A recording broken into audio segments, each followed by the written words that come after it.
Locked On Podcast Network presents the 2024 NCAA Bracket Breakdown. Presented by Nissan.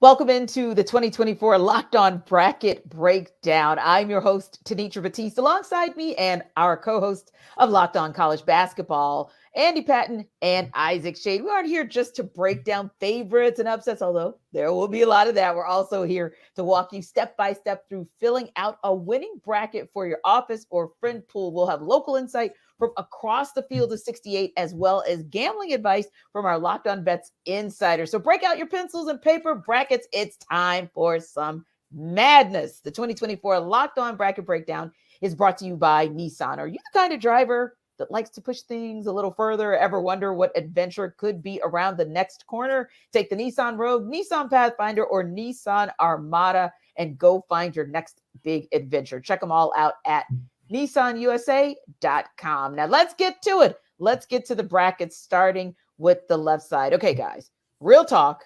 We've seen it twice, and I sure ain't going to bet on it that we're going to see it again this year. But for kicks and giggles, Isaac, for kicks and giggles, Andy, we'll actually talk about it. The 1 seed is UConn over in the East bracket. The 16 seed is Stetson. And let's go ahead and talk about that 8 and 9 seed as well. Florida Atlantic being in that 8 spot and 9 with Northwestern. I probably am going to get a thumbs up from both you, Andy, and you, Isaac, about that 1 and 16 and UConn moving on. But just to make sure, tell me your thoughts on the 1 and 16 as well as the 8 and 9.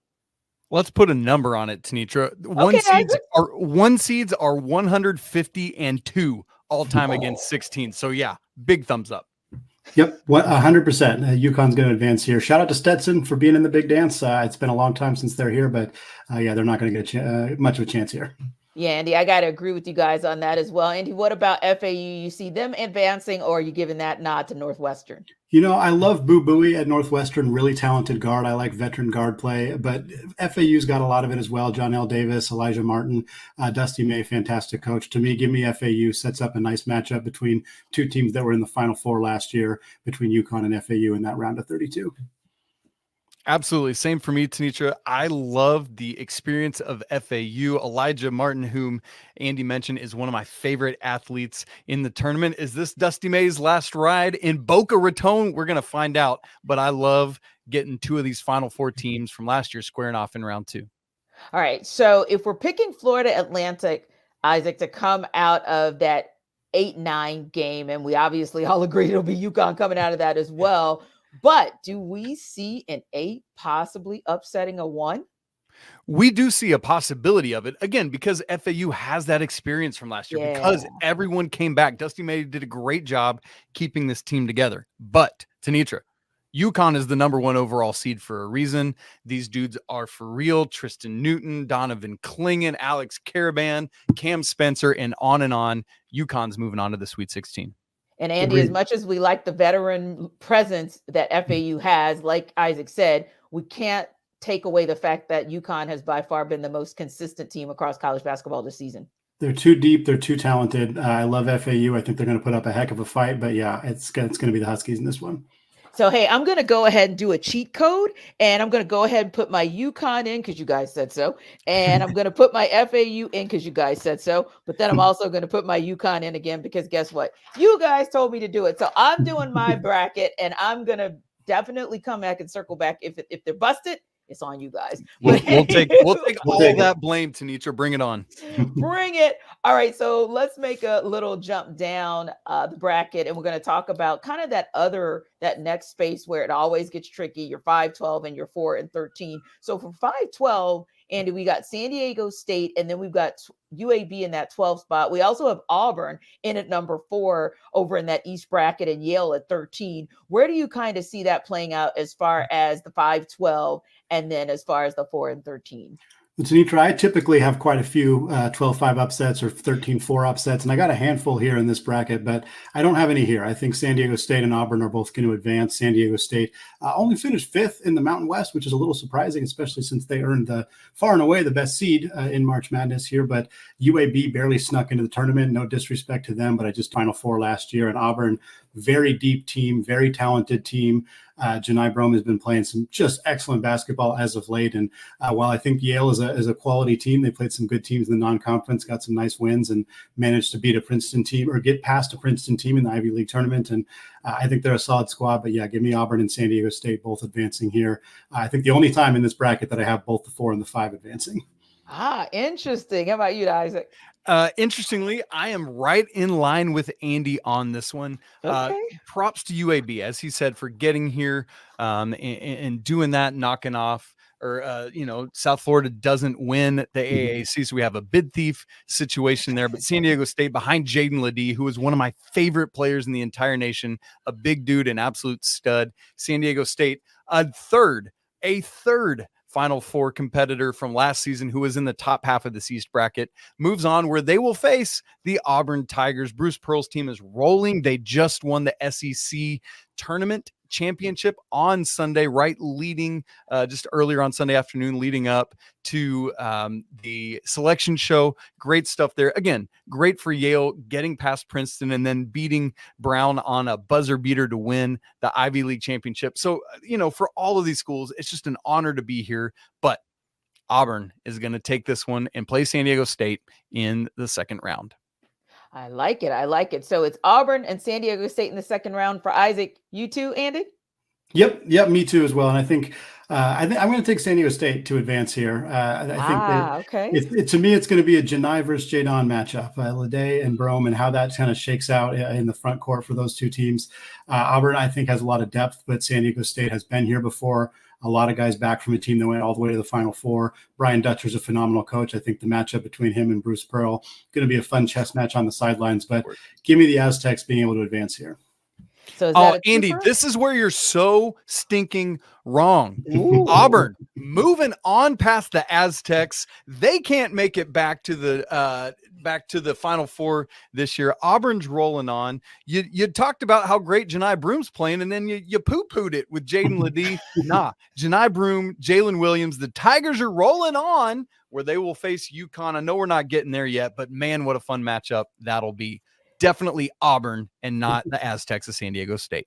Interesting. So we finally have some shots fired on our bracket breakdown. I love it. I absolutely love it. So it's interesting because this is always kind of where things start to separate and where you kind of get those upsets, right? So speaking of that 5-12 upset, for advice on betting those 5-12 upsets, here is our Locked On Bets Insider. This is Lee Sterling with Paramount Sports, your Locked On Bets Insider.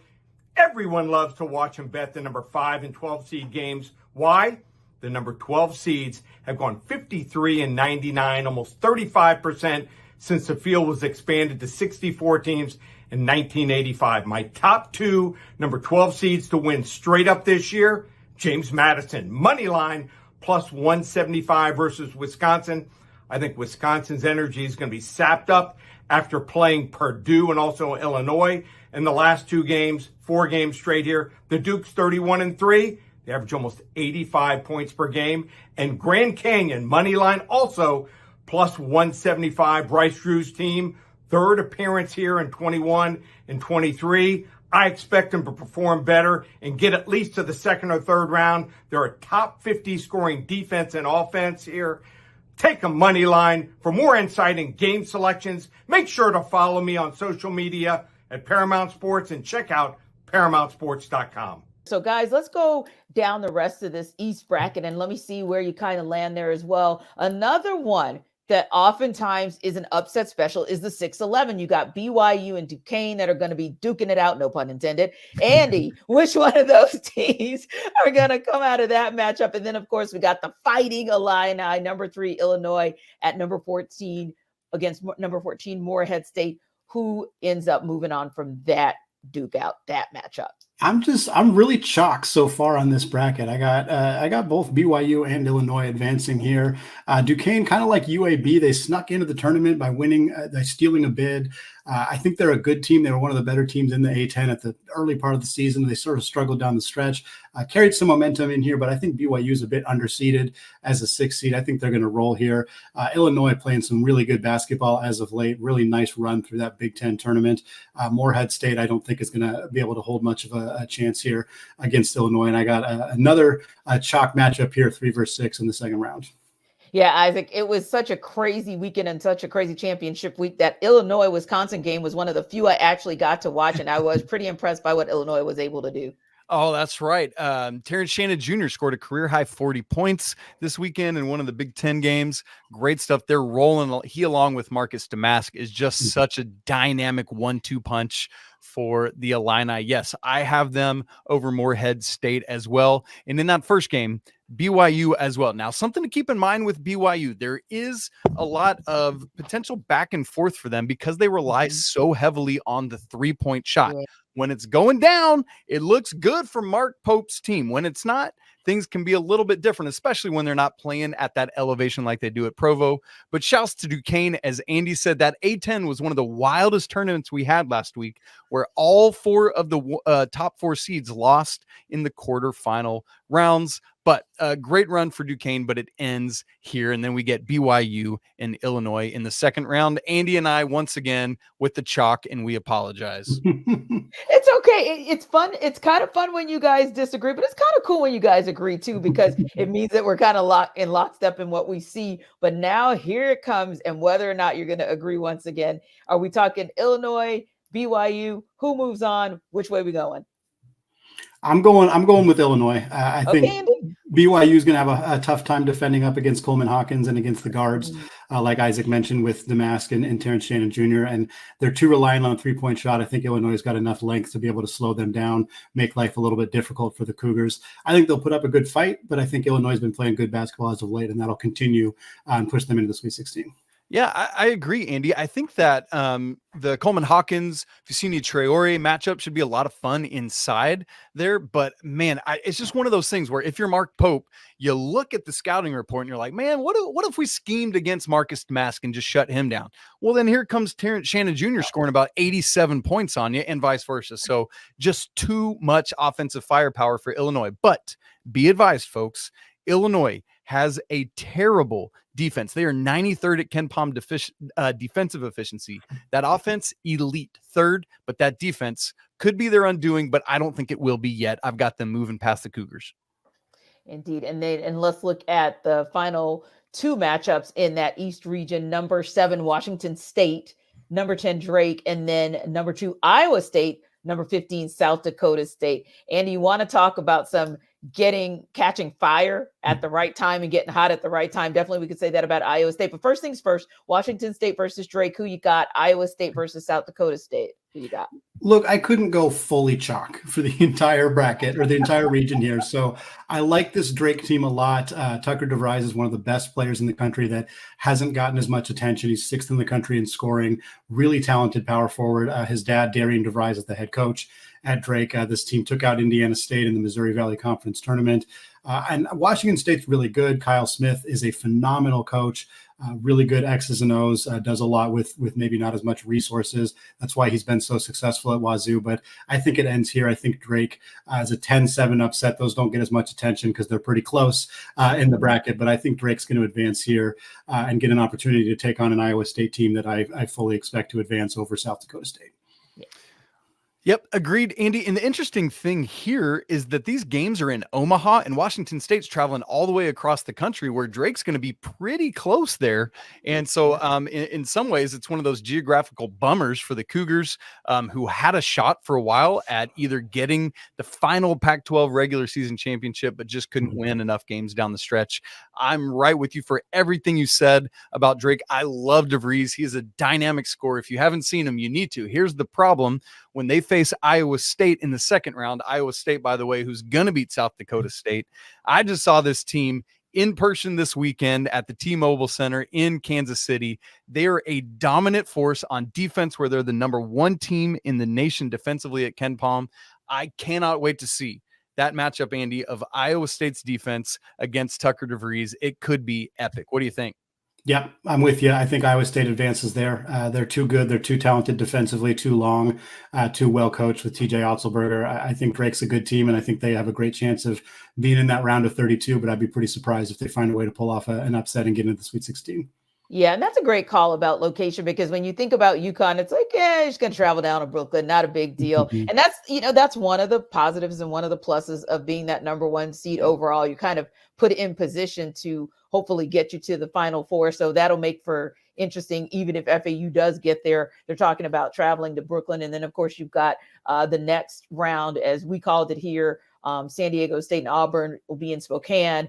And then, of course, if it goes BYU or Illinois or however that one goes, we're looking at Omaha. So, yeah, it'll be interesting to see how those locales and those fan bases traveling for support, how that could impact how those teams play as well. So we'll definitely be taking a look there. Yeah, now, it's interesting, Tenitra, that whole bottom half of the East is all in Omaha. Both of those yes, pods I thought together. that was intriguing too. Yeah, and so they would have already seen, whoever comes out of those two games will already know what they have as they head off to Boston the next weekend for the East Regional. So that's going to be really interesting. Something that we've neglected to mention here so far is that 4 of the 6 power conference tournament champions are all in this bracket. As we already talked about, 3 of last year's Final Four teams are all in this bracket. So a lot of postseason experience, going to be really interesting in this East bracket. We'll see what it means for the reigning national champion UConn Huskies. So let's go down to the West bracket. Of course, those teams are going to be playing in Charlotte, Spokane, Memphis, and Salt Lake City. And at the top is your 1 seed in North Carolina that's going to play either Howard or Wagner at the 16. And number 8 Mississippi State takes on number 9 Michigan State. So, Andy, North Carolina has been interesting. So I'm just going to fall back as a North Carolina fan. Isaac, I'm just going to fall back as a North Carolina fan because sometimes they really traumatize me. And I'm going to let you guys at least make me happy and say they're going to get out of that first matchup against the 16. Yeah, no concern about them not advancing past that first round game. Yeah, I think we're feeling pretty confident about that. In that second game, you got Mississippi State, Michigan State, and it's hard to bet against Tom Izzo in March. This team has been a colossal disappointment. They started the season as the 4th-ranked team in the country. They're getting a 9 seed, and some people thought that was even more generous than maybe they should have gotten. But that team's got a lot of depth, a lot of talent. I think they're going to advance past Mississippi State and Coach Chris Jans' team, but setting up a North Carolina, Michigan State 1-9 matchup, kind of interesting to see those seed lines next to those 2 teams as 2 of the biggest powerhouses in college basketball. Yeah, Howard and Wagner are the 2 lowest rated teams in this entire field of 68. Whoever wins, congrats to them. They get some money for their conference, but North Carolina is running over either of them. I've actually got Mississippi State moving on past Michigan State. I love Chris Jans' defense. This team, they've got Tolu Smith, who wasn't able to play the beginning of the season with an injury. Now he's back. And boy, if that's able to happen, what an interior matchup we would have with he and Armando Baycott in round 2. I cannot wait to see the big boys go at it. Interesting. So out of that, North Carolina, are we talking, Andy, North Carolina taking on Mississippi State, and who moves on? Or are we talking North Carolina, Michigan State, who moves on? Ultimately, who comes out of that matchup? Yeah, it's still Carolina for me over Michigan State. I think Michigan State, if they do advance, will give North Carolina some trouble just because Tom Izzo's a fantastic coach and he'll find some advantages, some mismatches and whatnot. But the Tar Heels are just too good. And I think they're going to advance and they're going to be in the Sweet 16.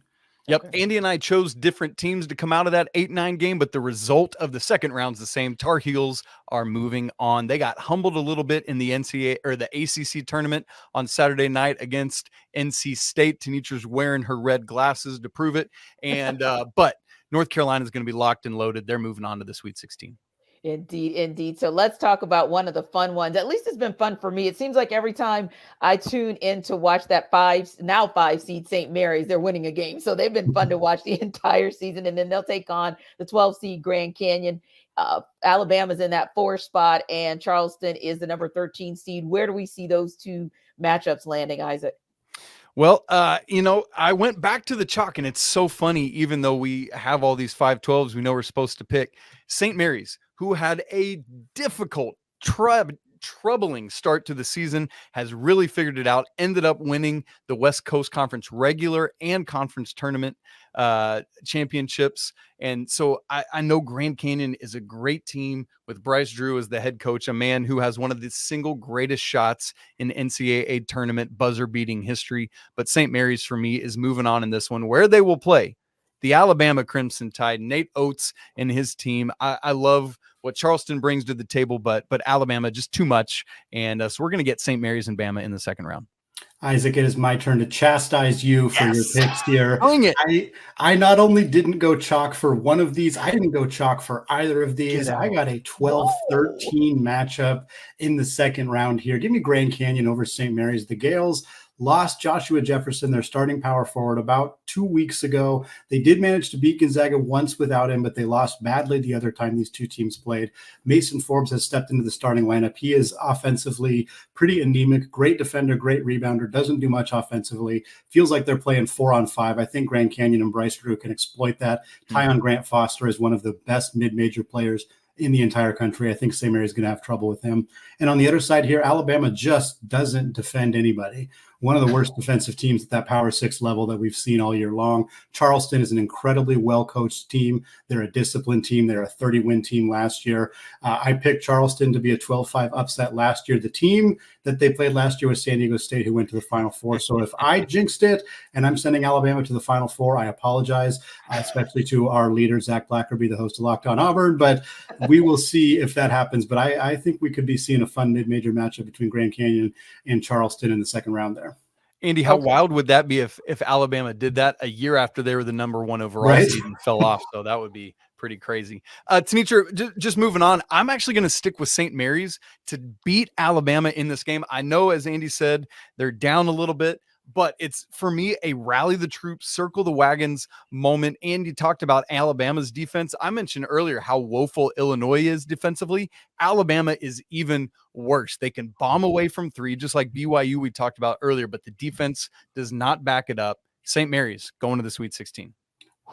Mine would be Grand Canyon. I'm taking Grand Canyon there, 12 seed over a 13 seed. We've seen that before. Not very often, but it has happened. But I think the Lopes are just, again, Tyon Grant Foster, I mentioned him already, really talented young man. I think Bryce Drew has done a really good job with this program. And I think Drew and Pat Kelsey are two coaches who might end up being both at different schools next year, especially if this ends up being the matchup. But yeah, give me Grand Canyon advancing to the Sweet 16. Interesting. Now, as far as who could bust up the brackets, like these guys have already started kind of busted up the brackets, but as far as who else could bust up the brackets this year, here's our Locked On College Basketball and NBA Big Board contributor. Leaf Tulane of Locked On NBA Big Board and College Basketball here, and here is the Cinderella candidate I think will fit the slipper and make a run in the big dance coming from the left side of your bracket from the West region. It is the New Mexico Lobos, who are among the 5 bid thieves to get into the tournament. The Lobos are actually favored by 2.5 points in their opener against Clemson, who is the 6th seed. That is very rare and indicates value there right off the bat. Secondly, New Mexico is red hot, beating 3 good Mountain West teams consecutively in a league that got 6 bids.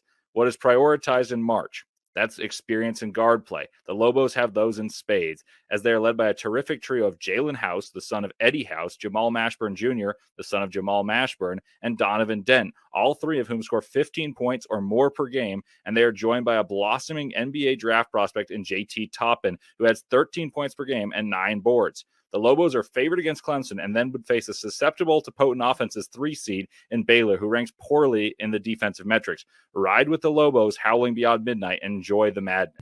Ride with the Lobos. I absolutely love that. I absolutely love it. But I got to ask you guys. So let's talk about where that bracket is. 6 seed Clemson, 11 seed New Mexico, the 3rd Baylor, 3 seed Baylor, 14 is Colgate. Where do you guys see that Clemson New Mexico matchup, that Baylor Colgate matchup? Yeah, I'm with Leaf. I'm in lockstep here with Leaf. I got New Mexico advancing here. Clemson had a really strong start to the season, great non-conference, struggled a bit more as they got into conference play. We've seen that from this team in years past. Meanwhile, New Mexico seems to be peaking at the right time. Richard Pitino's group, as Leaf said, got some really fantastic, talented players in House and Mashburn and Toppin, and I think they got an opportunity. I think this. First of all, I think this is as a 6-11. I think these two teams are very evenly matched. So if New Mexico does win, I don't consider that like a massive upset necessarily. I think they're 2 really good teams, and I do think Baylor advances past Colgate, and I think a Baylor-New Mexico matchup could be really intriguing, and I wouldn't be shocked if New Mexico gives them everything that they got. But I do think that's what we're going to see in the round of 32. How about you, Isaac? Well, here's the thing. I love Leaf, and I love my man Andy. But they're wrong here because the Clemson Tigers are going to do work. They've got PJ Hall, a first-team All-American, the most improved player in the ACC conference, in Ian Shufflin, not to mention Joe Girard transferring in from Syracuse, wearing a different color of orange now, the best free throw shooter in the ACC.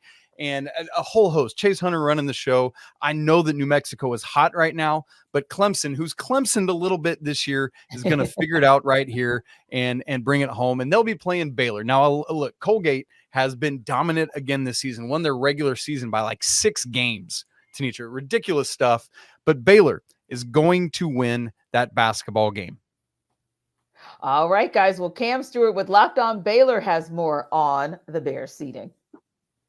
The Baylor Bears might have the most uncertain team on the 1 seed line within their region, but it also might be the toughest region for a 3 seed to even get to the Sweet 16.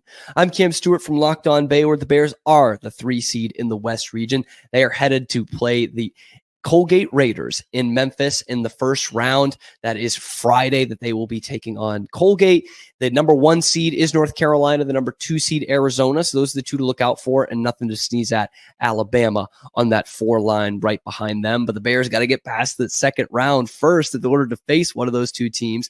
Also in the region, Bryce Drew's Grand Canyon Antelopes as the 12 seed going into this tournament. So potentially a huge storyline there. So for all the news to keep up with the Bears throughout the NCAA tournament, go ahead and follow Locked On Baylor, part of the Locked On Podcast Network, your team every day. So that was kind of a positive spin at the end for more coverage on Baylor throughout the tournament. So we're going to go in that. Yeah. But are we going in that direction as well? I know you guys are kind of on different sides of the fence, whether it's Clemson or it's New Mexico State, but either one of them, Isaac, does either one of them beat Baylor to move on?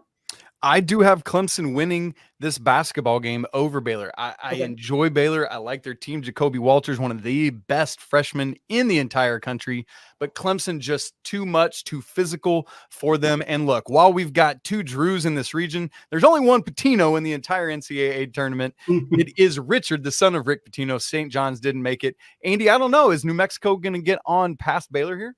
I don't have New Mexico advancing here. I think Baylor's too good offensively. They have too many different ways to beat you with Walter, with Ray J. Dennis. Eves Missy has played just incredible basketball for this team, a freshman who's really emerged. And while I like JT Toppin, and I think the Toppin-Missy matchup would be extremely fun if these 2 teams were to square off, Baylor's got too many athletes. They're extremely well coached with Scott Drew, and I think that they'd be advancing here. Yeah.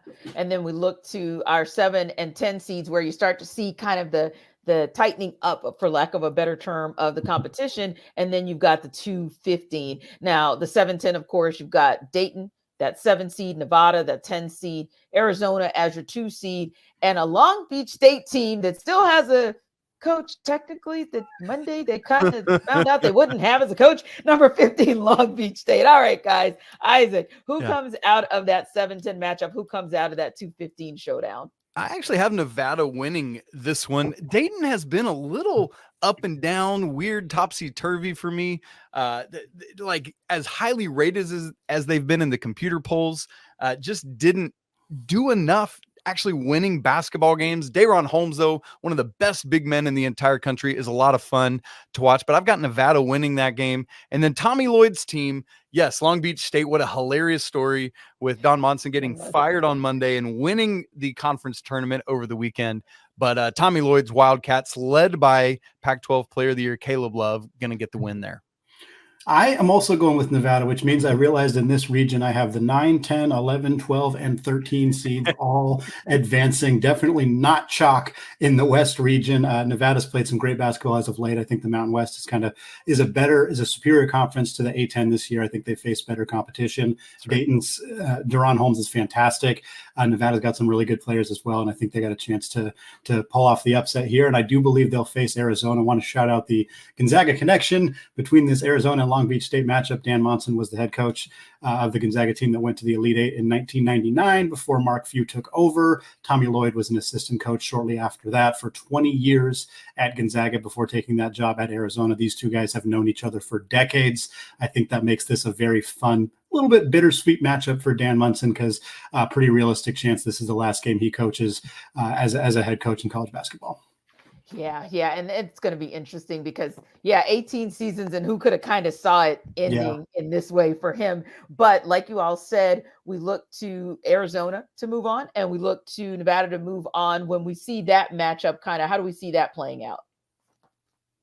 Well, in that game, I got to go with Arizona. The firepower is just too much. I know they've lost a couple times down the stretch here in the Pac-12 semifinals and in the Pac-12 regular season finale at USC, but just too much Arizona, too much firepower. We named Caleb Love, but Umar Ballo in the post, Kylan Boswell, Kashad Johnson, who transferred from San Diego State, just a lot there. I disagree. I'm going with Nevada. And Arizona, Tommy Lloyd, certainly they really want to get this monkey off their back of losing early in the NCAA tournament, but I don't think it's going to happen there. I think we've seen this team.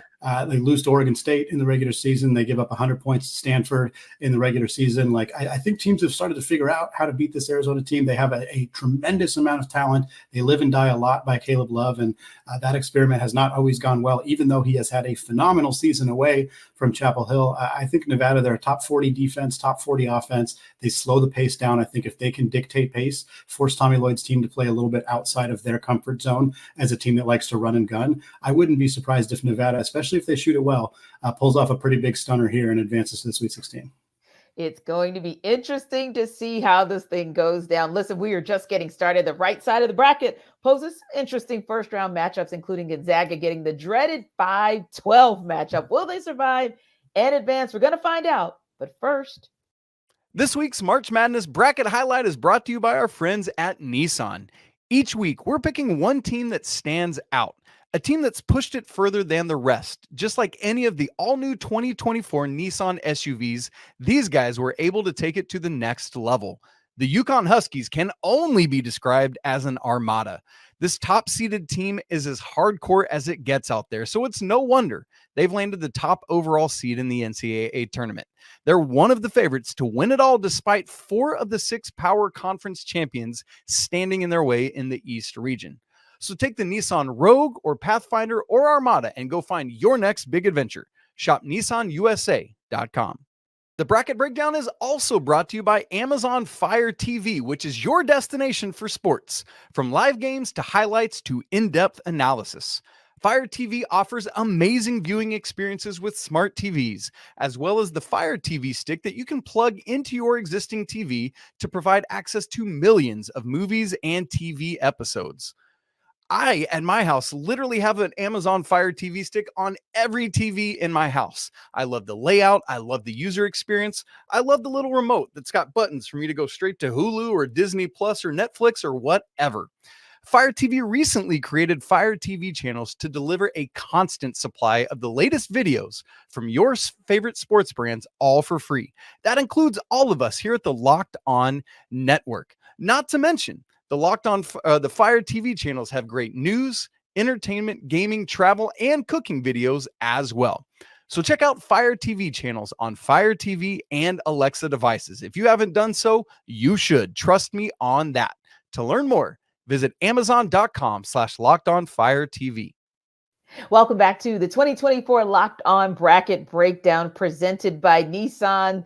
Time to take it to the South, the Dallas bracket that's ultimately going to land in Dallas. But of course, we know first starts in Memphis, Brooklyn, Pittsburgh, Indianapolis, which is not really South. But anywho, number one, the 1 seed there in that bracket is Houston, and they'll be taking on the number 16 seed in Longwood. And then your number 8, Nebraska, against number 9, Texas A&M. Guys, who comes out of those matchups? Isaac, we'll start with you. Look, Houston. We know what 1 and 16, so we just thumbs up that and keep moving. Nebraska's been a fun story this year coming out of the Big Ten, but Texas A&M, who just knocked off Kentucky in the SEC tournament, has so much firepower in the backcourt, led by Wade Taylor IV. I got the Aggies. Gig 'em. Take that on to the second round. No, I'm not with you on that one. A&M's far too inconsistent. I think they're like bottom 10 team in the country in 3-point percentage. Look, Wade Taylor is phenomenal. Radford is phenomenal when they're on, but those guys are not on too often for me. I think Nebraska's a more consistent team. I think they're going to be the team that advances here. Obviously, no argument with Houston. And I think I don't want to speak for Isaac here, but I got Houston. Oh, you can. I got Houston all the way in the Sweet 16, advancing past either Nebraska or A&M. Give me all that Jamal Shed, man. Yeah, he's a bad man. So let's just go to our 5-12 and see if we got any upset specials there. We got Wisconsin as the number 5 seed, and we got James Madison as the number 12. And then we got the Dukies at number 4 and number 13, Vermont. Where are we going, Isaac? It's weird. I keep picking all the chalk in these 5-12s and 4-13s, and I'm doing it again. I know, how boring of me. But look, Wisconsin, who had closed the regular season losing 8 of their final 11 games, somewhere finds what they had done prior to the beginning of February and turns it back around in the Big Ten tournament, knocking off Purdue as part of it. I've got them upsetting James Madison, even though not upsetting, good grief, beating James Madison. Boy, that would be funny if James Madison was favored. Beating James Madison, despite the fact that James Madison has had success against the Big Ten, started off the season beating Michigan State, but I got Wisconsin here. And then Duke, while they have had some troubles, just too much for the Vermont team. Yeah, I'm going James Madison. Lee Sterling said that he's got James Madison and Grand Canyon as the 2-12 seeds to watch. I'm 100% lockstep there as well. I got the Dukes here moving on. Mark Byington, a phenomenal coach. I think he's probably coaching his last couple of games at James Madison. I know West Virginia, among other schools, are really eyeballing him as a potential replacement. But I think, having said that, this is going to be the trendy. I guarantee you, this is going to be the trendiest 12-5 upset. 100%, because Wisconsin has struggled. It is very well known that they have struggled. James Madison was immediately in the headlines 3 days into the college basketball season because they beat Michigan State, because they beat Kent State. So for more casual fans who have kind of just been in and out, they know James Madison has some big upsets. They know Wisconsin struggled. They know 12-5 upsets are the pick. They're going to pick it. I'm going to pick it. But we have seen a lot of years where the most popular, trendy 12-5 upset pick is not necessarily the one to go with. Hedging my bet a tiny bit there, but I am going to stick with James Madison, and I have them playing. It's going to be the Dukes versus Duke. I do have Duke. I want to ask you, how big a factor was that in this upset decision, Duke against Duke? Dukes versus Duke is definitely a fun storyline that we could roll with there. But no, the Catamounts are a good squad. I think they've won 8 straight conference regular season titles, but Duke's just too good. They're struggling a little bit. I'm not sure they're going to be as dominant of a program in this tournament, but I think they're going to advance here past Vermont. But does it matter, Isaac? Because at the end of the day, are we not still ultimately saying, hey, whichever one of you guys run up on U of H, it's going to be a done deal? Yeah, I mean, ultimately, I will eventually have Houston moving all the way through. We'll talk about that later. But I do have Wisconsin beating Duke here. Duke is the more supremely talented team, clearly. But they have shown youth and inconsistency this year. Wisconsin is a veteran team. They are methodical. Their offense, typically when we think Wisconsin, what do we think? Bo Ryan, defense. Let's grind to a halt. This Wisconsin team is a good offensive unit. I think they can knock off the Blue Devils, and I have them doing so. You can pat yourself on the back for your bold 5 seed over a 4 seed. I'm taking my 12 seed over a 4 seed here. No. 5 over 4 is awesome. Give me James Madison, Sweet 16. Give me the Dukes here. I think they can take him. Kyle Filipowski obviously is a huge storyline for Duke. If he's playing well, if he's doing what he's able to do, I think James Madison's going to have a hard time. But they got 2 really talented, really veteran players. I already mentioned Byington, a phenomenal coach. We saw this team knock off a really good Michigan State team. We've seen them do it time and time again. I think this is an opportunity for another 12 seed to be in the Sweet 16 and setting up a nice matchup between Houston and James Madison. Andy, where do we see it going when we start to look a little bit further down the bracket? You've got Texas Tech as a 6 seed, NC State as the 11 seed, Kentucky in that 3 spot, and Oakland at 14. Where do we see those 2 matchups playing out? Back to going chalk here. I got Texas Tech advancing past NC State. Look, what an incredible run from the Wolfpack. They deserve all the golf claps in the world for winning 5 straight games. They beat 5 teams who had all won a national championship in the 2000s. That's an incredible accomplishment, even if Louisville and Syracuse are not exactly at the level they've been in the past, but still a huge run for them. But I think it runs out here. Texas Tech, really well-coached team. Grant McCaslin does an awesome job with that group. I think they advance. I think Kentucky advances past Oakland here as well. Just too much firepower, too much pure talent on that Wildcats team to not to suffer a loss here. So I think we look at a 3-6 matchup between the Red Raiders and the Wildcats of Kentucky. Completely agree on the Kentucky side of things, but I have NC State keeping it. Oh, wow, hot. another ACC team advancing from Isaac. Yeah, you know what? I didn't even really realize that, but here we are. But let me say this. NC State is just the second ever team to win 5 games in 5 days to win their conference tournament championship. The other, the Kemba Walker UConn Huskies team that went on to also win the NCAA tournament. Now, I don't think NC State's about to do that, but I do have them getting past Texas Tech. The Red Raiders are a little bit banged up here. As Andy said, Coach McCaslin has done a great job in his first year in Lubbock, but NC State and their big man inside, DJ Burns, is a force to be reckoned with. He had 7 assists in that ACC championship game. Watch what happens as he is inside with guys like DJ Horn. It's the DJ show for NC State. Give me the Wolfpack moving on to the second round. Gotcha. So if we then look, and we're going to stop for a second and kind of hear a little bit more about this, but there are some intriguing matchups to figure out whether or not who those teams are going to meet as well. And that's with our number 7 seed in Florida, and then our number 10 seed there with Colorado or Boise State, number 2 Marquette, and number 15 Western Kentucky. But let's hear from our guy Brandon Olson with Locked On Gators. He'll have more for us on Florida's position in the tournament. It turns out going 3-1 in quad 1 this weekend and being the SEC runner-up means nothing for the NCAA tournament. I'm Brandon Olson with Locked On Gators. The Florida Gators are the 7 seed in the South bracket and will face either the winner of Boise State or Colorado, and then if they win, they will face off with likely Marquette, Kentucky's in the bracket, Nebraska, Wisconsin, Texas A&M, Duke, and Houston. And the Florida Gators, it's an interesting situation to play the winner of a play-in game on Friday because you don't have all this time to prep. You are coming off a huge injury with Micah Handlockton, who will miss the entire tournament. But the Florida Gators will persevere and show up, and I still don't understand how everybody thought that they'd be a 5 or 6 seed going into the SEC tournament. Then they went 3-1 in quad 1 games, including a loss to Auburn. And somehow the Florida Gators are a 7 seed. For more coverage of the Florida Gators during this entire tournament, check out Locked On Gators, your team every day. So Brandon has made his case for his Florida Gators. They're, like we said, the number 7 seed versus either Colorado or Boise State at number 10. Isaac, who do you think's coming out of that matchup? And then, of course, we've got Marquette versus Western Kentucky, the 215 seed. Well, Brandon's right. What happens in the SEC tournament often doesn't show much to the selection committee, it seems, year after year. I've got the Slash winning this basketball game. Whether it's Boise State or Colorado, I think either of them will knock off the Gators. I hate the loss for Micah Handlockton in the SEC championship game. Boise State is underseeded. They should have been ranked more highly, as we've said about a couple Mountain West teams.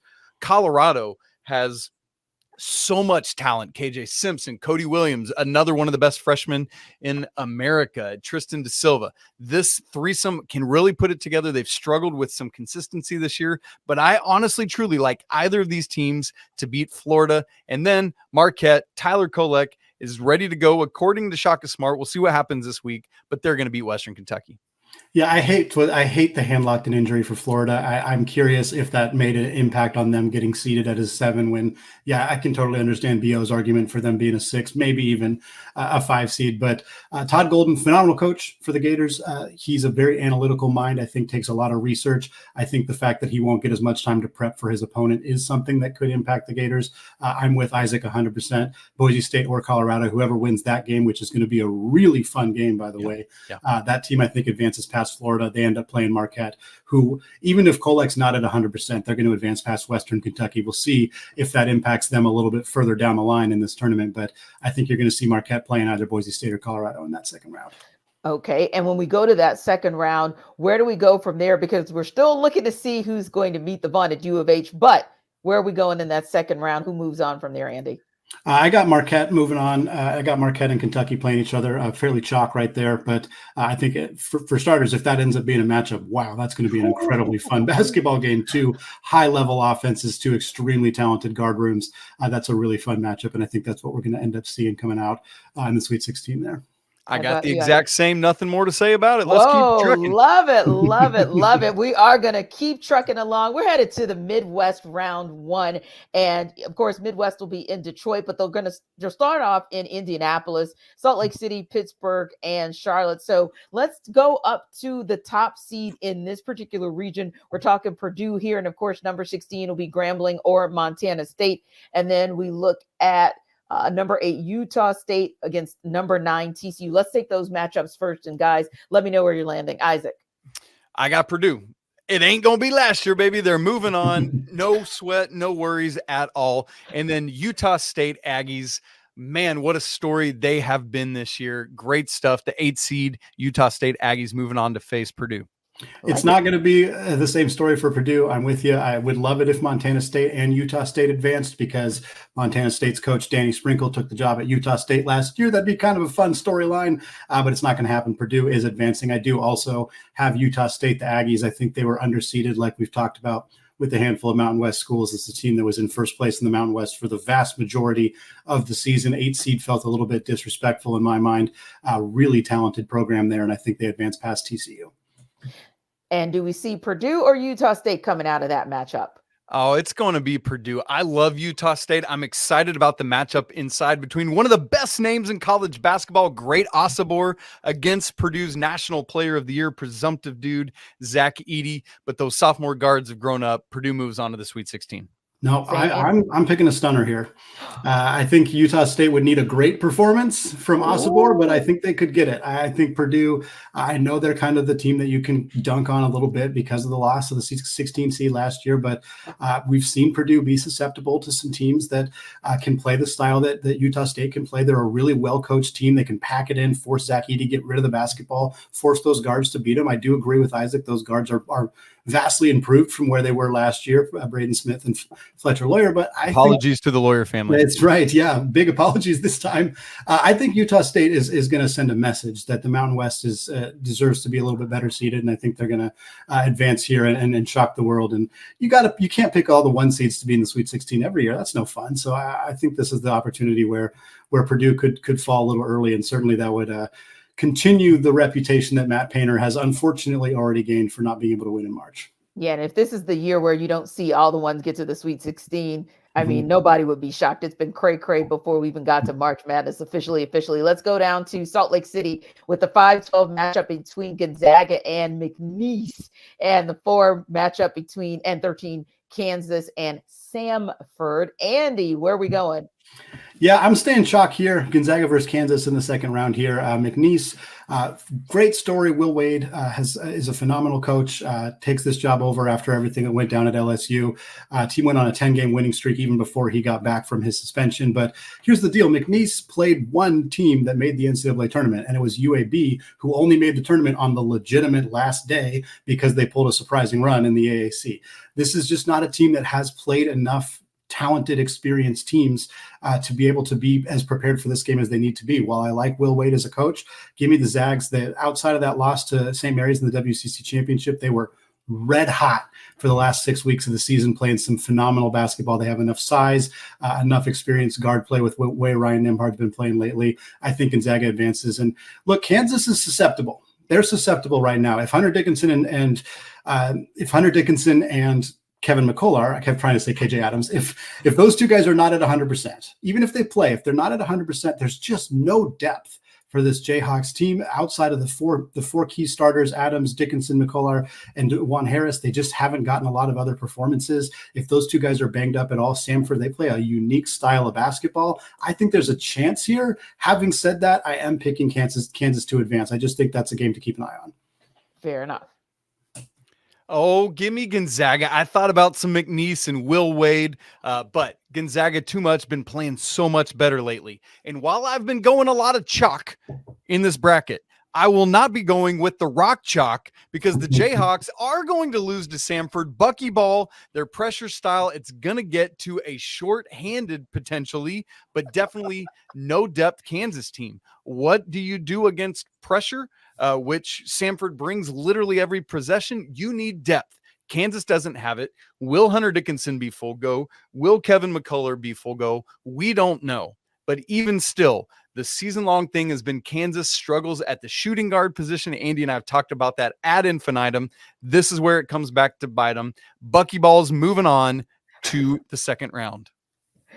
Wow. Well, for more on who could bust up more of the brackets this year, and listen, you guys just heard our guys bust up brackets, but here's Locked On College Basketball and NBA Big Board contributor talk about some bracket busting.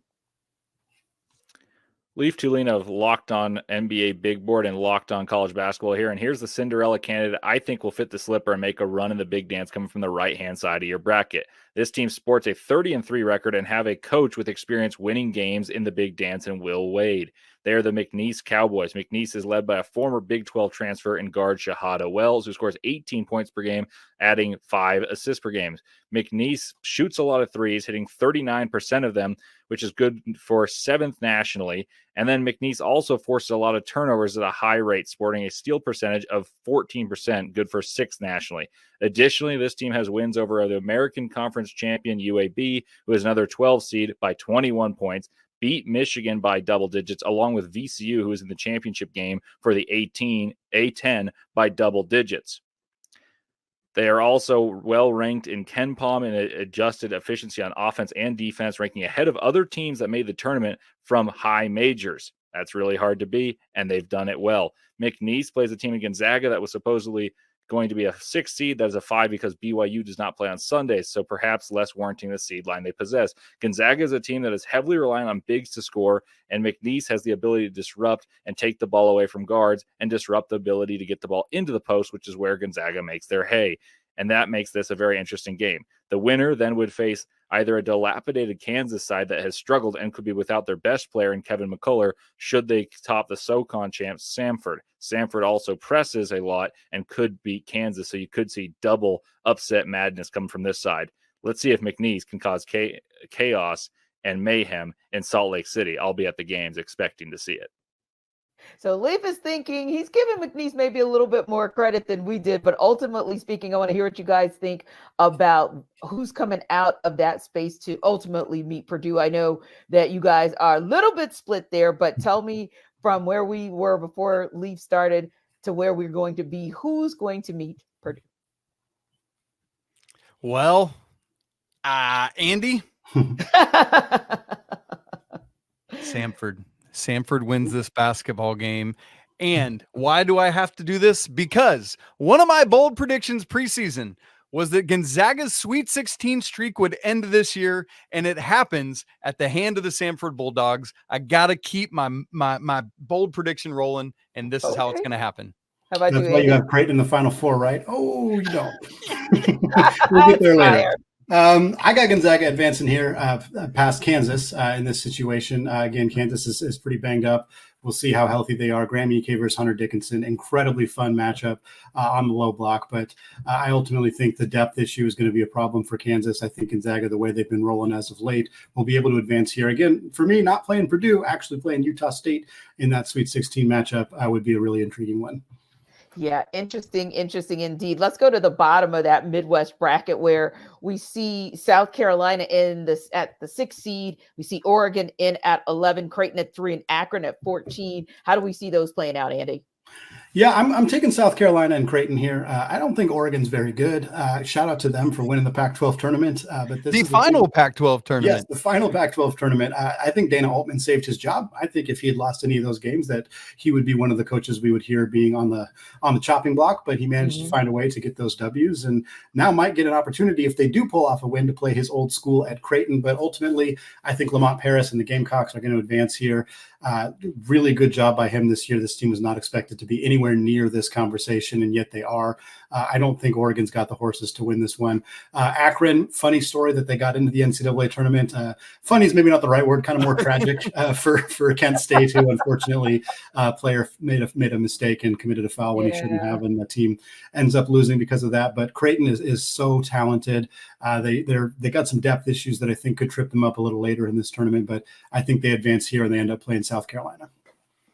Well, South Carolina, as Andy said, was picked dead last in the SEC preseason poll. They finished tied for second. Great job by Lamont Paris. But I actually have Oregon continuing to ride the wave of their Pac-12 tournament run. In Fali Dante is an absolute dude, 16.2 points per game. Jackson Shellstad is a fantastic freshman for the Ducks there, 13.1 points a game. So they might not have the horses to win this game, but they got the Ducks to win this game, and they're going to do it. See what I did there? But I'm right with Andy on Creighton. Too much firepower from everyone but the guy I call Egg.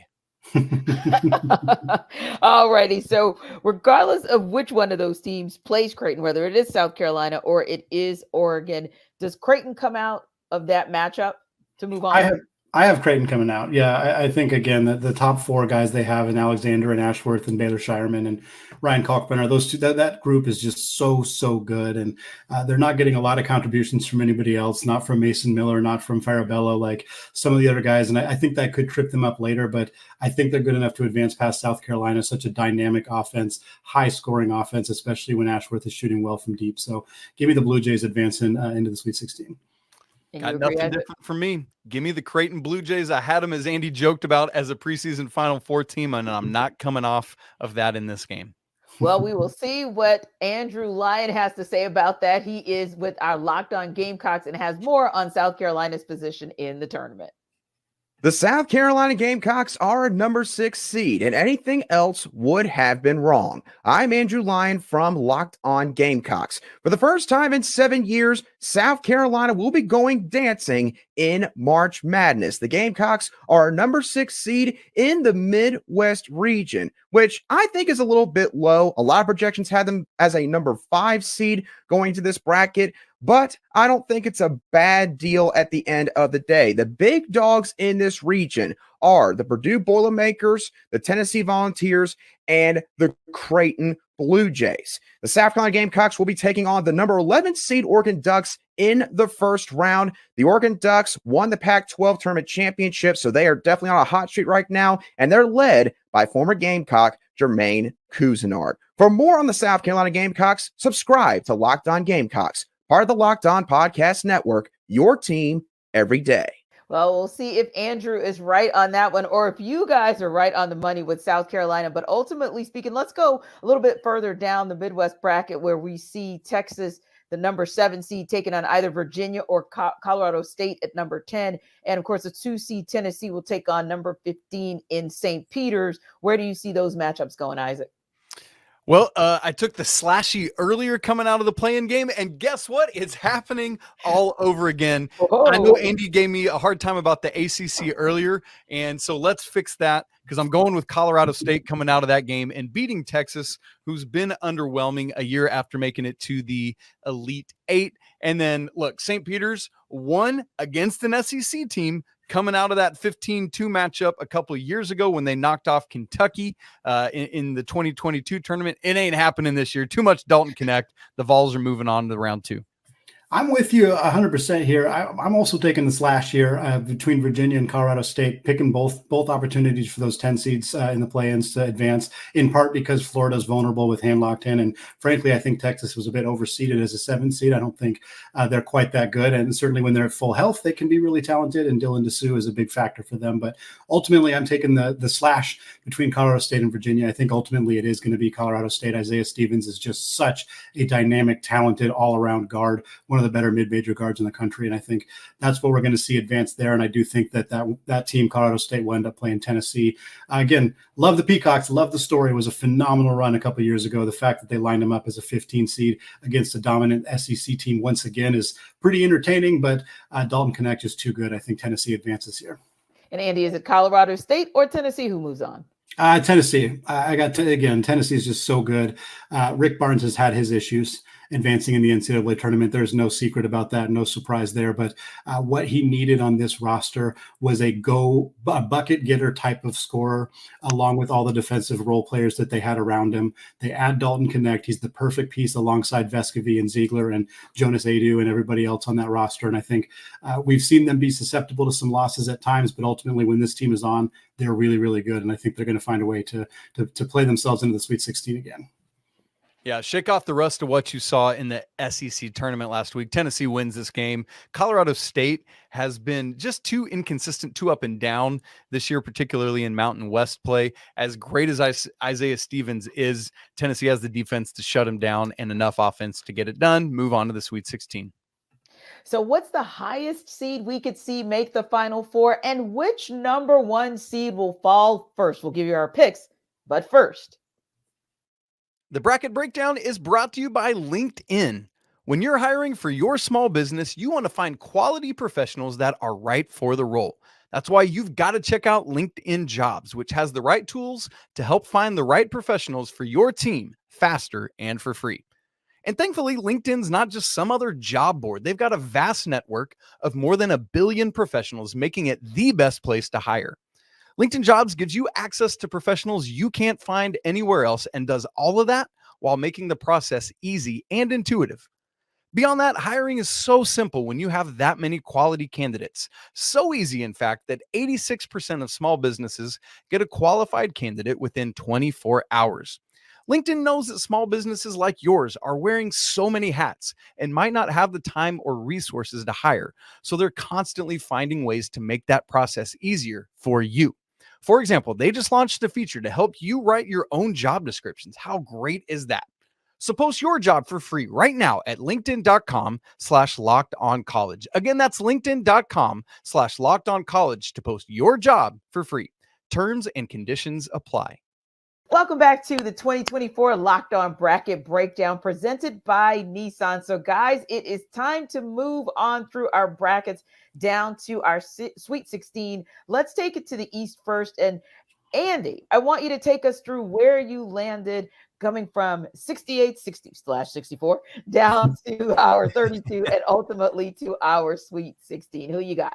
Yeah, it's pretty chalk here for me in the East, and it kind of stays that way all the way through. I was 1, 2, 3, and 5 with San Diego State beating Auburn as the only upset to have happen in this region. So you got UConn versus San Diego State in the Sweet 16, of course, a rematch of the national championship game from last year. And then you got Iowa State and Illinois, your Big 12 and Big 10 conference tournament champions. Really exciting stuff there. And I got UConn advancing here past San Diego State, just like they did last year. And I got Iowa State out of the Big 12. They've just been playing some incredible basketball, elite defensive team for TJ Otzelberger. So give me UConn and Iowa State, the 1 versus the 2. I know it's not very fun, but I do think those are the 2 best teams in the East region. I think those are the teams that are advancing.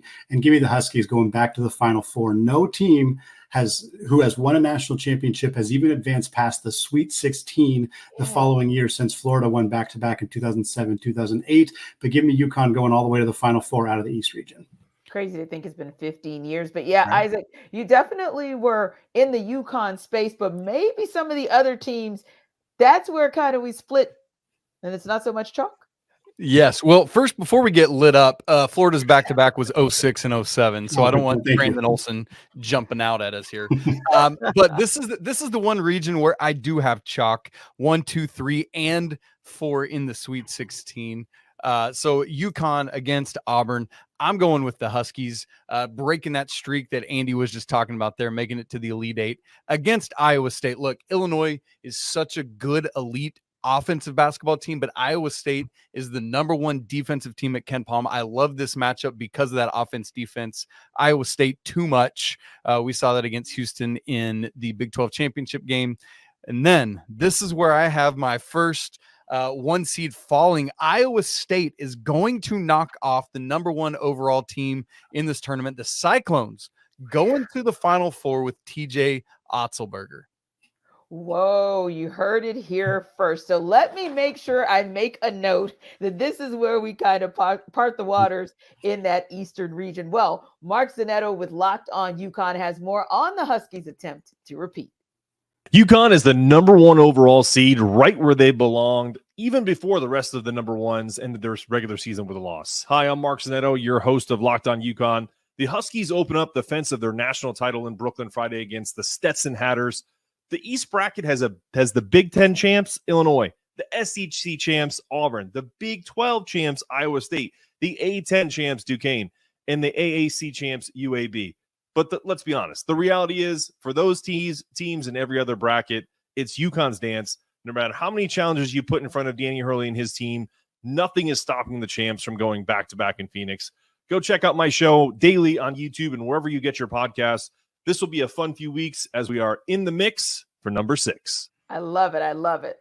I'll remember those words as well, because I'm interested to see kind of how this plays out for UConn being the number 1 seed overall. That said, let's take it down to LA and look at what's going on in our Western bracket.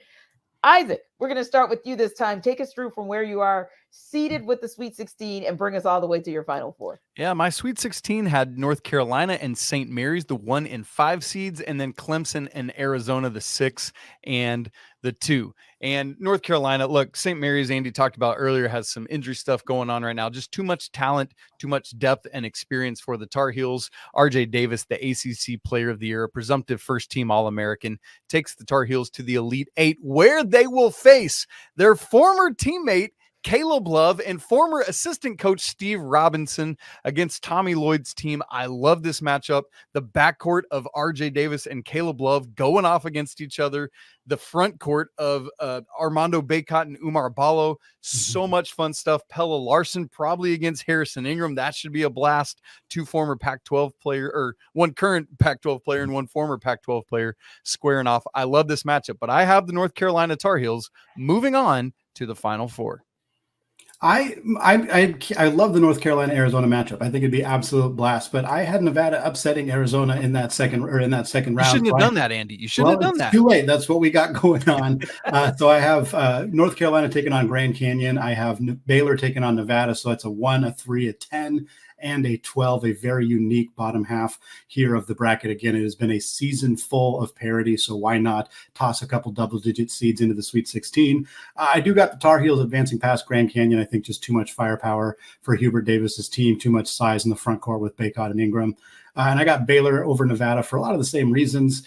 Baylor's guard room is just so good. They have had their struggles at times defensively, but I think they're good enough on that end of the floor, especially with their explosive offense to advance past the Wolfpack. I got North Carolina and Baylor in that Elite 8 matchup. And give me the Bears here. I know that the defense is an issue for them, and Carolina has been playing some good defense, especially as of late. But I think there's a really fun, intriguing matchup here between those backcourts of Ray J. Davis and Ray J. Dennis. Yes, thank you. I was like, I know I have it wrong there. Dennis and Walter for Baylor, as well as obviously RJ Davis and Cormac Ryan for North Carolina. I think that's a really fun matchup. But give me the Bears advancing here and going into the Final Four. That'd be a fun rematch of the 2022 second round when Baylor was working to defend their national championship. Interesting. So we got a little bit of a dichotomy on who gets out of the West, who comes out of the West, but which teams are high seeds but maybe bad betting options? Here's our Locked On Bets insider to tell you. This is Lee Sterling with Paramount Sports, your Locked On Bets insider, and these are the 3 most overrated teams for March Madness. Number 1 seed, Purdue. They try to feed the ball way too much to Zach Edey, and they miss a lot of key free throws late in games. Number 2 seed, Tennessee. They have arguably the best player in the country in Dalton Knecht, but their second best three-point shooter hits only 38%, but only on about 30 regular season attempts. Number 2 seed, Arizona. This Pac-12 team was playing poor opponents all season long. When they played decent rosters like FAU and Washington State, they had trouble. They have played very few quad 1 opponents. For more insight and game selections, make sure to follow me on social media at Paramount Sports and check out ParamountSports.com. All right, guys, let's go south. And we know that region is going to land in Dallas, but want to know where you guys are taking it. I think we saw some agreement at the 32 stage when we talked about U of H, and then it started to kind of go in a different direction. So, Andy, I'm going to get you to start us off with where you landed for your Sweet 16 and take us through your Elite 8 and who you got going to the Final Four. Yeah, another double-digit seed for me in the Sweet 16 in the South region. I got Houston taking on James Madison, the Dukes. I got Houston advancing in that one, though. That team is just too good. I think James Madison would be a tremendous story if they got to the Sweet 16, but have a hard time seeing them get past Kelvin Sampson's squad. Then that's chalk after that, 2 versus 3, Kentucky, Marquette. I love this matchup. If Tyler Kolek is 100% healthy and a matchup between Shaka Smart and John Calipari, the incredibly talented guard rooms for both these teams, it's going to come down to how Oso Ighodaro can play for Marquette. If he can cause some problems for Kentucky's front court, I think there's a real chance for Marquette to advance. However, I do have Kentucky because we're not sure on the health for Tyler Kolek. We're not sure how that's going to shake out. I think if this Kentucky team gets red hot with the incredible freshman guard trio that they have in Wagner and Shepard and Dillingham, I think they advance to take on Houston, but the Cougs train is going to keep on rolling. I got Houston in the Final Four. How about you, Isaac? Yeah, I in the Sweet 16, I had Houston, the 1 seed, and Wisconsin, the 5 seed. Too much Jamal Shed, too much LJ Cryer pouring it in from outside. So Houston moving on to the Elite 8. And in that Marquette, Kentucky, I actually hedged the other way that Tyler Kolek will be good to go. Shaka Smart had some comments on Sunday night after the bracket reveal that says everything is trending in that direction. And assuming he meets all those markers this week, he will be back, that his pain has receded. So I do have Marquette knocking off Kentucky. They are too much of a veteran team. I know that they're missing Sean Jones, who is one of their burners and athletes that can help with Kentucky's superior athleticism. But ultimately, Shaka Smart, I just think back to that team flying around against Kansas back in Maui in November. Andy, you remember that? What a crazy game that was. I see that happening in this game, and Marquette's able to move on to the Elite 8 where they will face Houston. But ultimately, too much Kelvin Sampson's team, too much defense, but just enough offense to get past Marquette and go to the Final Four in their first season in the Big 12. Indeed. Did I hear my bracket breakdown team actually come to agreement in one side of the bracket? Whoa, I love it. I love it. Let's see what happens in the Midwest, Andy. Talk us through your Sweet 16 on down through your Final Four. Yeah, it's chalk except for one incredibly notable counterexample. Well, I guess two, but certainly Utah State being the upset here, the pick over Purdue, sticking with that. So I'd have them taking on Gonzaga in the Sweet 16. Down at the bottom, it'd be a 2 versus 3 matchup, Tennessee versus Creighton. I actually got Creighton coming out of that matchup. I think Tennessee, again, Lee kind of talked about it a little bit, some issues with outside shooting on that team outside of Dalton Knecht. We've seen teams, if they can slow him down, or even if he just has an off night, we've seen Tennessee struggle. We talked about Creighton having some depth issues as well, but they got 4 guys who can beat you. So even if Dalton Knecht, or even if, let's say, Trey Alexander or Baylor Shireman has an off night for the Blue Jays, they can still find a way to win. I'm not sure Tennessee can do that if Dalton Knecht has an off night. So give me the Blue Jays advancing. Give me the Zags over Utah State. I think Graham Ike is going to be too much. He spent some time in the Mountain West already, was a Player of the Year candidate at Wyoming. He's going to be ready for this Utah State team. Give me the Zags and Creighton. Ryan Nembhard battle. Nembhard transferred from Creighton to Gonzaga this last offseason. Really fun kind of rematch there. Gonzaga and Creighton have had some great battles in the past, and I think Creighton's going to take this one, advance themselves into the Final Four as a 3 seed coming out of this region.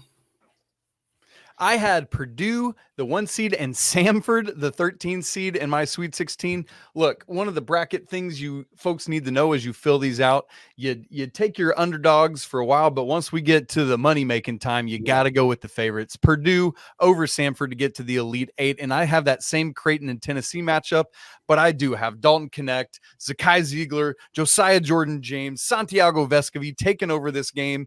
The Creighton starting 4, the 4 of the 5 that always score and do the work, do it, but it's just not enough. As Andy said, Mason Miller doesn't contribute enough. Farabello doesn't contribute enough. Tennessee going to the Elite 8 where they will face Purdue and Zach Edey, and Tennessee moves on to their first ever Final Four.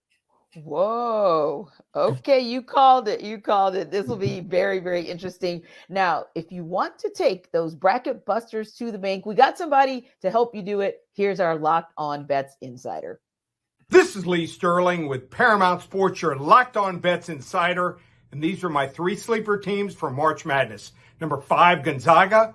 Number 1 and number 2, Purdue and Tennessee, are consistent choke artists in this region here. And number 4, Kansas, is banged up. This team beat Kentucky and St. Mary's on the road. Number 10, Drake. Top scorer, Tucker DeVries. Number 6, scoring in college basketball with over 21 points per game. Had 13 games of 25 points or more. And the team shot over 43% from three-point range in conference tournament. And number 11, Duquesne. The Dukes have won 8 straight, and they ranked number 34 in adjusted defense, the best among mid-major busters here. For more insight and game selections, make sure to follow me on social media at Paramount Sports and check out ParamountSports.com. All right, guys, time to put your money where your mouth is indeed. So let's go back to the Final Four one more time and then tell me who you guys got winning it all. So if I go back to the East, if I have it right, I've got UConn. That's Andy. Did I get that right? Yep. And I've got Iowa State. Isaac? That's right. All right, boom. Remember we said that. And then we go to the West, and I've got Isaac. You're picking UNC coming out That's of the correct. West. And we've got Andy with Baylor. Yep. And going up top to the South, it's Andy with U of H and Isaac with U of H, right? Agreement. I love it. I love it. But then we go back to the Midwest and we take it back down to Isaac having Tennessee. And let's see, Andy, you got Creighton? Yep. All right. Time to put your money where your mouth really is. Who's going to be hoisting that trophy, cutting those nets in about 3 weeks from now? Andy, who you got? Give me the Huskies. First time repeat national champion since 2007, not 2008 when Florida did it back-to-back years. This UConn team is so deep. They're so talented. Danny Hurley has this team absolutely rolling. Even at times this year when they had injuries, they never really wavered. They've had very few ugly losses this year. They lost to Seton Hall in the first game of the Big East. Outside of that, this team has just been tremendously phenomenal. If they can stay healthy, if Klingon doesn't suffer any injuries, his presence down low, Alex Caravan and Cam Spencer providing that floor spacing on the wing. Tristan Newton's one of the top 3 point guards in college basketball, and I don't think he's third. He is phenomenal the way that he has played this year. That combined with, I mean, we're 4 players in. We're not talking about their potential lottery pick combo guards and Stephon Castle. Like, this team is so deep, so talented, so well coached, so experienced. To me, it's really hard to see, especially with the matchups here in this bracket. The Baylor does not have the defensive horses to hang with UConn. Houston is a phenomenal defensive team, and I think that's your national championship matchup is UConn versus Houston. But Houston just does not score enough. UConn does not need to score 85 points against Houston. They probably only need to score 65 in order to win that game. It might not be the most fun watch, but I think UConn beats Houston in a low-ish scoring national championship game. Isaac, who cuts down the nets on April 8th in Phoenix? Well, coming out of that left side of the bracket where Iowa State and North Carolina, I do have the Tar Heels, just that experience that they have, despite the fact that they have a freshman running the show in Elliot Cadeau. I just rhymed and I didn't even know. But the Tar Heels are bringing it into the national championship game. First time making it back there since 2 years ago when they fell to Kansas. And unfortunately for the Tar Heels, they will fall again to the Houston Cougars, who are going to knock off Tennessee. A great defensive battle, by the way, in that semifinal. Good grief. Looking forward to it. Houston, North Carolina in the championship game with Kelvin Sampson and the Cougars doing it. But what's interesting for me is I look at my Final Four, it is like 6 of our top Ken Palm teams in the nation. Iowa State, number 1, Houston, number 2, Tennessee, number 3, and North Carolina, number 6. So we could have a defensive-minded Final Four if it plays out the way I see it. How about you, Andy? We talked about UConn. That's who you're picking to win it all. Isaac, you're picking U of H. But Andy, is there any pick when you look back to how you got to UConn winning it all that you said, man, I hate I went that route? It's funny. I fill these out kind of quickly, and then I go back through, and I usually go back through a handful of times. So I'm still kind of working back through some of the picks that I made here. There's nothing that I vehemently don't like. I kind of wish I'd picked Drake a little bit farther. I just don't like that second round matchup with Iowa State. I think that's a tough one for them. Yeah. I do think Drake is the kind of team, like the kind of mid-major double-digit seed that could advance to the Sweet 16. I have a hard time seeing them do it over Iowa State.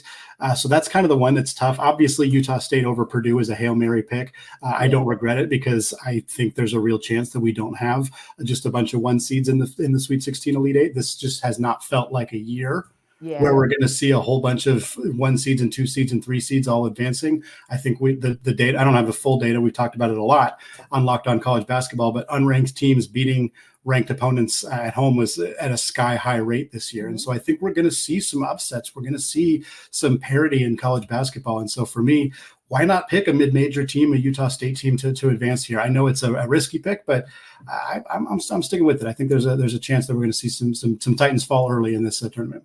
Yeah. And Isaac, how about you? You end with U of H cutting the nets on April 8th. But is there, when you look back across the brackets, is there one where you say, I kind of wish I hadn't gone in that direction? Same kind of thing as Andy. I'm looking, as y'all were talking, I'm looking back at my choices. I don't have really buyer's remorse on anything. I want to keep the house, but there are a couple I could switch around and see, like Baylor beating Clemson. Maybe one would be this. I picked Oregon over South Carolina. I could see the Gamecocks really taking care of business there, winning as they did. What was that? The 2017 season when they knocked off Duke, they were a 7 seed, beat the 2-seeded Blue Devils. And so there's a couple there, but nothing. Obviously Thursday and Friday, I'm going to regret all of this because it's all going to be dead wrong. As Andy's talking about, there's going to be upsets galore. And that's what makes this the single best time of the year. It is. It's like Christmas for these guys here. Thank you so much for watching the 2024 Locked On Bracket Breakdown presented by Nissan. Don't forget to follow and subscribe to your favorite Locked On show as the NCAA tournament progresses. And as always, Andy and Isaac will have you covered on Locked On College Basketball, part of the Locked On Podcast Network, your team every day.